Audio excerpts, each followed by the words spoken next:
اگر رونے کی کوشش کریں پھر بھی رونا نہ آئے تو کیا کریں؟ آپ نے فرمایا پھر اپنے مقدر پہ رویا کرو۔ اتنے سنگ دل ہو چکے ہو، اتنے پتھر دل بن چکے ہو کہ آنکھیں آنسو بہانا بھی چھوڑ گئی۔ فرمایا راتوں کی تاریکیوں میں اٹھ اٹھ کے قرآن پڑھا کرو۔ اللہ اکبر، تہجد اللہ تعالیٰ کی لاڈلی عبادت ہے میرے بھائیو۔ تہجد کی نماز میرے اللہ کی لاڈلی نماز ہے۔ یہ تو وہ نماز ہے جو اللہ سے ہر بات منوا کر ہی دم لیتی ہے۔ سبحان اللہ۔ تہجد کی نماز اللہ کے پیارے پڑھتے ہیں، اللہ کے پیارے یہ عبادت کرتے ہیں۔ جتنے بھی نبی رسول آئے ہیں سب پر تہجد کی نماز فرض تھی، سب پر فرض تھی۔ اس کا مطلب نبی اللہ کے پیارے ہیں نا، رسول اللہ کے پیارے ہیں۔ اللہ اکبر۔ تو پھر تہجد پڑھنے والا بھی اللہ کو پیارا۔ تہجد پڑھنے والا کم و بیش 1,24,000 رسولوں اور پیغمبروں کی سنت ادا کرتا ہے۔ اس لیے تو تہجد اللہ تعالیٰ کی لاڈلی عبادت ہے۔ اللہ اکبر۔ اللہ تعالیٰ فرمائے گا اس نے کبھی میرے سجدے قضا نہیں کیے، یہ راتوں کو اٹھ اٹھ کر میرے سامنے گڑ گڑاتی تھی، روتی تھی، دن میں اپنی مصروفیات کے باوجود بھی نماز کے لیے وقت نکالتی تھی۔ ہائے پھر کیا ہوگا؟ یہ سنتے ہی بے نمازی عورت شرمندگی سے اپنا سر جھکا لے گی، شرمندگی سے اس کی گردن جھک جائے گی۔ بے نمازی عورت کی زبان اس وقت بند ہو جائے گی، شرمندگی کی وجہ سے زبان بھی بند ہو جائے گی اور اس کی آنکھوں سے آنسو بہنے لگیں گے، آنکھوں سے خون کے آنسو بہنے لگیں گے۔ لیکن اب پچھتاوا بے سود ہوگا، کسی کھاتے کا نہیں ہوگا۔ اللہ تعالیٰ فرمائے گا فرشتو اس گنہگار اور میری نافرمان عورت کو لے جاؤ، اس گنہگار عورت کو لے جاؤ اور سب کو بتا دو کہ میرے حکم کو بہانے سے ٹالنے والوں کا انجام یہی ہوتا ہے۔ میرے حکم کو کسی بھی بہانے سے ٹالنے والوں کا انجام یہی ہوتا ہے۔ فرشتے جب اس بے نمازی عورت کو گھسیٹتے ہوئے جہنم کی طرف لے جانے لگیں گے نا، تو وہ عورت تکلیف کے مارے تڑپ اٹھے گی، اس کی چیخیں فضا کو ہلا دیں گی اور وہ درد بھری آواز میں، درد بھرے لہجے میں کہے گی، افسوس بھرے لہجے میں کہے گی، اللہ مجھ پر رحم کرو، میں کمزور ہوں، میں یہ عذاب برداشت نہیں کر سکتی، مجھے چھوڑ دو، خدا کے واسطے مجھے معاف کر دو۔ فرشتو وہ ہاتھ جوڑ کر روتے ہوئے کہے گی، گڑ گڑاتے ہوئے کہے گی، یا اللہ ایک موقع اور دے دو، ایک موقع اور دے دو، اب میں نماز بھی پڑھوں گی، اب میں تیرے راستے پر چلوں گی، تیرے احکام کو مانوں گی، اب میں دنیا میں جا کر استغفار کروں گی، توبہ کروں گی، اب میں تہجد بھی پڑھوں گی، اب میں نوافل بھی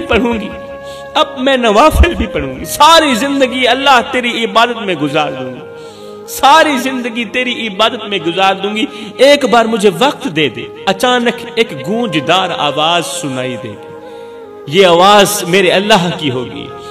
اللہ فرمائے گا اے میری بندی، تجھ پر رحم کیا گیا تھا دنیا میں، تجھے موقع دیا گیا تھا دنیا میں، لیکن تو دنیا کی لذتوں میں مگن رہی، تو نے دنیا کو سب کچھ سمجھا، تو جانتی نہیں تھی کہ دنیا دھوکے کا گھر ہے، مچھر کا پر ہے، دنیا مکڑی کا جالا، یہ غدار، یہ مکار، یہ فریب۔ دنیا کی لذتوں میں اس قدر مگن ہو گئی کہ تجھے میں رب بھی بھول گیا، تجھے میری آخرت بھول گئی، تجھے آج قیامت کا دن بھول گیا۔ آج رحم کا وقت نہیں، آج تو تیرے حساب کا وقت ہے، آج تیرے اوپر رحم نہیں کیا جائے گا، آج تو حساب کیا جائے گا، آج تو تیرے کیے کی سزا اور جزا دینے کا وقت ہے۔ ہائے، یہ سن کر وہ عورت زور سے چیخنے لگے گی، اس کے دل پر ایک ایسی افسوس کی چوٹ پڑے گی کہ وہ خود کو زمین پر رگڑنے لگے گی، اپنے چہرے کو اپنے ناخنوں سے نوچنے لگے گی۔ اللہ اکبر۔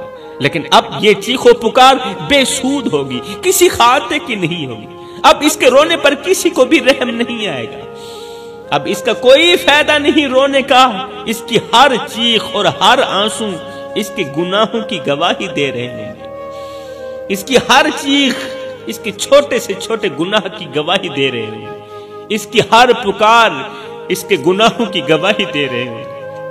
جہنم کے شعلے اسے اپنی طرف کھینچ رہے ہوں گے اور وہ مایوسی کے اندھیروں میں گم ہو رہی ہوگی۔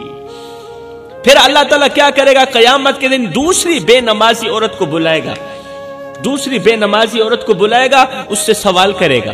سوال کون سا ہوگا؟ تو نے میری نماز ترک کیوں کی؟ میری عبادت سے اپنا منہ کیوں موڑا؟ میں رب کو کیوں بھلا دیا؟ وہ عورت کپ کپاتے ہوئے آنکھوں سے آنسو بہاتے ہوئے عرض کرے گی یا اللہ، میرا جو شوہر تھا نا وہ بہت ہی سخت مزاج کا آدمی تھا، بہت ہی سخت مزاج تھا میرا شوہر، اس کے جاہو جلال اور دباؤ کے آگے میری ہمت جواب دے جاتی تھی، بس اپنے شوہر کے غصے اور حکم عدولی کے ڈر سے میں تیری نماز بھول گئی تھی، شوہر کے غصے نے مجھے سب کچھ بھلا دیا، شوہر کے غصے نے مجھے تیری عبادت بھلا دی، مجھے تیری نماز بھلا دی۔ ہائے، عورت کا یہ بہانہ سن کر میرا اللہ فرمائے گا فرشتوں جاؤ فرعون کی بیوی حضرت آسیہ کو لے کر آؤ، جس نے دنیا کے سب سے ظالم شوہر کے ہوتے ہوئے بھی میری عبادت نہ چھوڑی، میری نماز نہ چھوڑی۔ اللہ اکبر۔ اللہ کا یہ حکم سنتے ہی فرشتے جنت کے اعلیٰ مقام کی طرف دوڑیں گے، اعلیٰ مقام کی طرف دوڑیں گے، سبحان اللہ، جہاں حضرت آسیہ نورانی لباس میں جنت کے دروازے پر اللہ کی حمد و ثنا کر رہی ہوگی، سبحان اللہ۔ اعلیٰ مقام کی طرف بڑھیں گے فرشتے، جنت کے دروازے پر اللہ کی حمد و ثنا کر رہی ہوگی حضرت آسیہ۔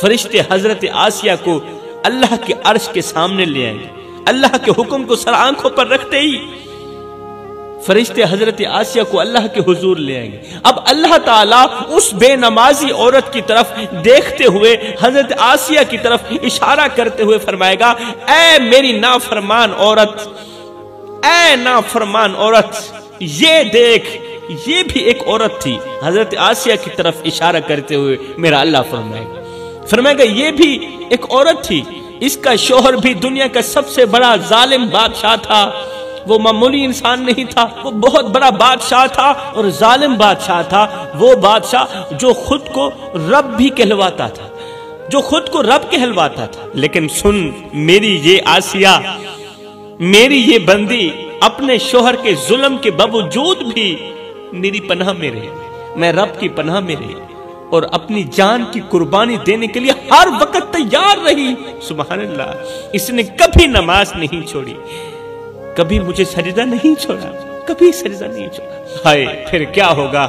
حضرت آسیہ کو دیکھتے ہی بے نمازی عورت کا چہرہ شرمندگی سے جھک جائے گا بے نمازی عورت کا چہرہ شرمندگی سے، لیکن کوئی معافی کی گنجائش باقی نہ ہوگی اس وقت، معافی کی گنجائش بالکل بھی باقی نہیں ہوگی اس وقت۔ اللہ تعالیٰ فرمائے گا فرشتو جاؤ اس بے نمازی عورت کو ان لوگوں کے ساتھ کھڑا کر دو، ان لوگوں کے ساتھ کھڑا کر دو جو دنیا کی عارضی آزمائشوں کو، عارضی لذتوں کو میری عبادت سے زیادہ اہم سمجھتے تھے۔ جاؤ اس بے نمازی عورت کو ان لوگوں کے ساتھ کھڑا کر دو جو دنیا کی عارضی آزمائشوں کو، عارضی لذتوں کو میری عبادت سے زیادہ اہم سمجھتے تھے۔ فرشتے اسے گھسیٹتے ہوئے، اس بے نمازی عورت کو فرشتے اس کے بالوں سے پکڑ کر، رحم نام کی کوئی چیز نہیں ہوگی ان کے اندر، بالوں سے پکڑ کر گھسیٹتے ہوئے جہنم کی طرف لے جائیں گے، اور بے نمازی عورت کی چیخ و پکار قیامت کے شور تلے دب کے رہ جائے گی۔ اللہ اکبر۔ بے نمازیوں کی صف کانپتے ہوئے کھڑی ہوگی، بے نمازیوں کی صف کانپ رہی ہوگی، ان میں کچھ وہ ہوں گے جو دنیا کے کاموں میں مشغول ہو کر نماز چھوڑ بیٹھے تھے، کچھ وہ ہوں گے جو اپنے گھر والوں کی خدمت کو بہانہ بناتے تھے اور نماز نہیں پڑھا کرتے تھے، اور کچھ وہ ہوں گے جو وقت کی کمی کا عذر پیش کرتے تھے کہ ہمارے پاس وقت نہیں نماز پڑھنے کا، وقت نہیں اللہ کے حضور جھکنے کا، وقت نہیں قیام کرنے کا، رکوع سجود کرنے کا، اللہ تعالیٰ کی نعمتوں کی شکر گزاری کرنے کا ہمارے پاس وقت نہیں۔ خدا راو میرے بھائیوں، دن میں 5 ٹائم نماز پڑھنے کی اپنی عادت بنا لو۔ جوانوں، میں تم سے تھوڑی سی خیرات مانگتا ہوں، دن میں 5 ٹائم نماز پڑھنے کی اپنی عادت بنا لو، صرف یہ سوچ کر کے کہ ہو سکتا ہے یہ نماز تمہاری زندگی کی آخری نماز، میاں ہو سکتا ہے یہ آذان تمہاری زندگی کی آخری آذان ہو سکتا ہے تمہارا رب آخری مرتبہ تمہیں مسجد میں بلا رہا۔ اللہ اکبر۔ ایک 8 سال کا بچہ روتے ہوئے مسجد کی طرف بھاگ رہا تھا، اس کے قدموں میں بے چینی تھی، آنکھوں میں آنسو تھے۔ راستے میں ایک شخص نے اس بچے کو روک کر کہا، بیٹے کہاں جا رہے ہو اور تمہاری آنکھوں میں آنسو کیوں ہیں؟ دوڑتے بھاگتے ہوئے کہاں جا رہے ہو، بتاؤ تو صحیح۔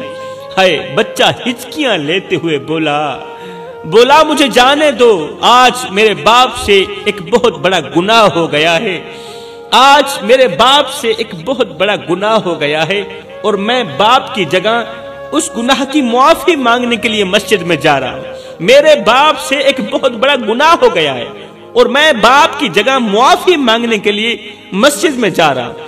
یہ سن کر وہ شخص حیرت میں پڑ گیا، حیرت سے پوچھنے لگا کہ آخر تمہارے باپ سے کون سا ایسا گناہ سرزد ہو گیا ہے جو تم اس قدر بے چین ہو؟ بچے، تیری 8 سال کی عمر ہے، 8 سال کی عمر میں تم اس قدر بے چین ہو، اور وہ اس لیے کہ تمہارے باپ سے ایک بہت بڑا گناہ سرزد ہو گیا ہے۔ بتاؤ تو صحیح کون سا گناہ ہے؟ اب بچہ اپنی آنکھوں سے آنسو صاف کرتا ہوا کہنے لگا، آج میرے باپ سے فجر کی نماز چھوٹ گئی ہے۔